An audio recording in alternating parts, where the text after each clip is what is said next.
Chris Godfrey, and welcome to our Fireside Chat. Today's topic is sudden changes to our health from a financial perspective. When we're not able to manage our financial affairs ourselves, what do we do? Well, we can delegate our authority to somebody else. Kind of like what I did when I came out of college and I wanted to try my hand at professional football. Okay, I had to negotiate a contract.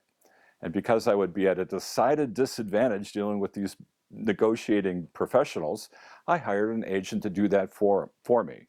And we can do that in our everyday affairs by creating an agent with a power of attorney.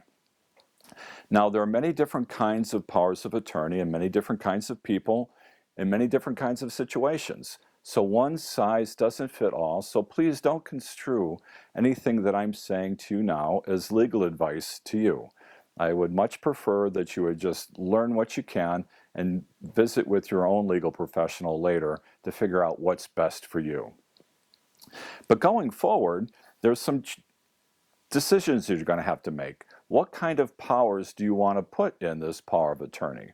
Because some powers of attorney don't include enough powers to be useful to you when the time comes, and others might include way more powers than you would ever want to give them, constituting almost like a blank check.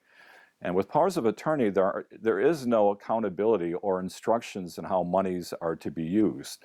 And that's why it's really important that you pick somebody that you can trust and somebody that's competent, right? So somebody that has your best interest at heart, but also knows what they're doing. That would be the best combination. And you have other decisions like, well, when do you want this power of attorney to become effective? Immediately, as soon as you sign it, or later if you become disabled. Okay, so there are a lot of moving parts in a power of attorney. And perhaps after all of this thoughtful planning, your power of attorney won't even work in the sense that it may not be honored at the bank where it's presented. Why? Well, because banks would be liable if they gave the money to the wrong person. So they can be a little nervous and maybe not honor it because of that. So it's not the best thing to rely upon it.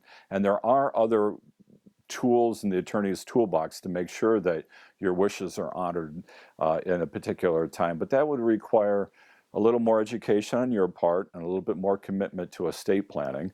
And the power of attorney might be a nice safety net to get you, through a tough spot. But if you're really serious about this kind of stuff, going to an estate planning workshop where you can learn some of these concepts and see what your options are would be a really good idea, because it would make your meeting with the attorney later on much more productive. Okay, so you want your plan to work the way that you would expect it to work. Okay, there's no magic wand that you can wave over your affairs and things would happen. You have to do a little of the work yourself.